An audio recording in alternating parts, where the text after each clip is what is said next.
सात संगत जी, प्रेम से कहना धन निरंकार जी। सात संगत जी, दासी के विचार का विषय है मन को परमात्मा से जोड़ें। सात संगत जी, जब हमें इस परमात्मा का दीदार सदगुरु की कृपा से हो गया है तो हम अपने मन को इस सिमरन रूपी खूंटे में या धागे में हमेशा पिरो के रखें कि हमारा मन जो है इस परमात्मा के चरणों से इधर उधर ना भटके, क्योंकि मन बहुत चंचल है। मन के हारे हार हैं, मन के जीते जीत। अर्थात ये मन जो है हमारा जो कहता है अगर हम वही करते हैं तो हमको बहुत गलत रास्ते पर ले जाता है। इसलिए हम हर पल हर क्षण जो है बेफिजूल की बातों में, बेफिजूल के कामों में ना पड़कर हर पल हम इस परमात्मा का ध्यान रखें, परमात्मा का शुक्राना करें, क्योंकि जितना जो भी हर पल होता है ये परमात्मा की ही कृपा से होता है। परमात्मा हर पल हमको सही रास्ते पर ले जाना चाहते हैं और अगर हम इनसे मुख मोड़ लेते हैं अर्थात अपना ध्यान हम इधर उधर की बातों में लगा लेते हैं तो हमारा ही नुकसान होता है। सात संगत जी, तू ही निरंकार करो, हर पल इसको याद करो, इस अमृत को जी भर पियो, तन स्वस्थ मन दिल साध करो। पवित्र अवतार वाणी में बाबा जी फरमा रहे हैं कि हमेशा हमें तू ही निरंकार करना है। ये सिमरन रूपी अमृत को हमें हर पल पीना है। इससे हमारा तन मन धन तीनों स्वस्थ रहेगा। सत्संग जी, संसार में हमें बरगलाने वाले बहुत हैं।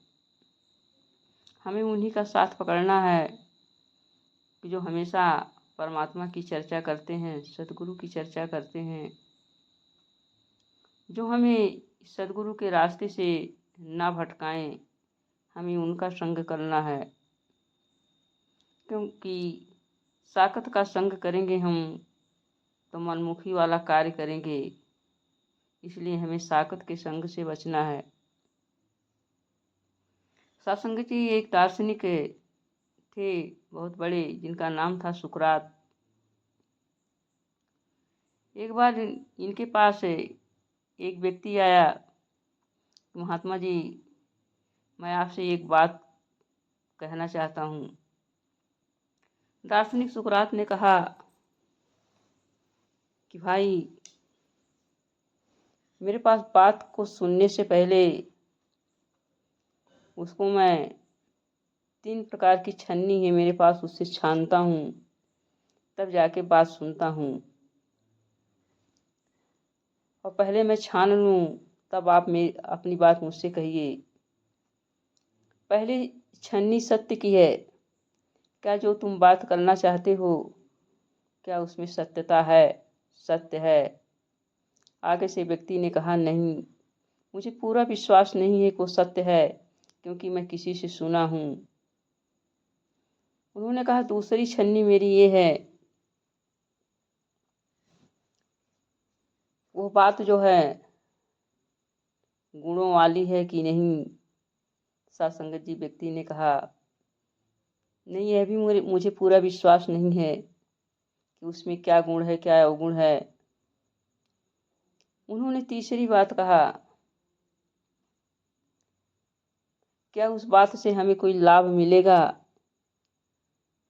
उस व्यक्ति ने कहा, महात्मा जी, मैं यह भी नहीं बता सकता हूँ कि उस बात से आपको लाभ मिलेगा या हानि मिलेगी। सत्संग जी, दार्शनिक सुकरात ने कहा, तो वह बात मुझसे ना बताइए। अगर मुझे जो है इस तीनों छन्नियों से छानने पर अगर किसी की बात खरी नहीं उतरती है तो मैं उसे नहीं सुनता हूँ। सत्संग जी, कहने का मतलब है जो भी दुनियावी संसार में बातें हमारी होती रहती हैं वो हमेशा सत्य की नहीं होती हैं, हमेशा जो है अच्छी नहीं होती हैं। बातें बुरी भी होती हैं, असत्य भी होती हैं और हमें हानि पहुंचाने वाली भी होती हैं। दार्शनिक जी का कहना है कि हम जो है ऐसी बातों में ना पड़ें जिसमें सत्यता ना हो, जिसमें गुण ना हो, जिससे हमें कोई लाभ ना हो। ऐसी बातें जो हैं हम सुनकर ही क्या करेंगे, ये हमको गलत रास्ते पर ले जाएंगी, हमारे ऊपर गलत प्रभाव डालती हैं। आज हमारे सदगुरु जी जो है हमको गलत रास्ते से उठा करके सही रास्ते पर ले जा रहे हैं। तो आज हम अगर निरंकार को पा गए हैं, सदगुरु के दिशा निर्देशों में चलें, हम बेफिजूल की बातों में ना पड़ें। सदगुरु के द्वारा बताए गए सेवा सत्संग सुमिरन को निरंतर करें और अमल में लाएं। जो सत्संग में हमें बातें बताई जाती हैं उन बातों को अपने जीवन में उतारें, अमल में लाएं। बेफिजूल की बातों में ना पड़कर जो है हम सत्य की राह पर चलें। सत्संग जी, ऐसा ही सदगुरु से हमारी अरदास है कि हे सदगुरु माँ, हमको जो है सही रास्ते पर आप ले जाने की कृपा कीजिए। हर पल आपकी रहमतें बरस रही हैं, आगे भी बरसाती रहना। प्रेम से कहना। धन्यवाद।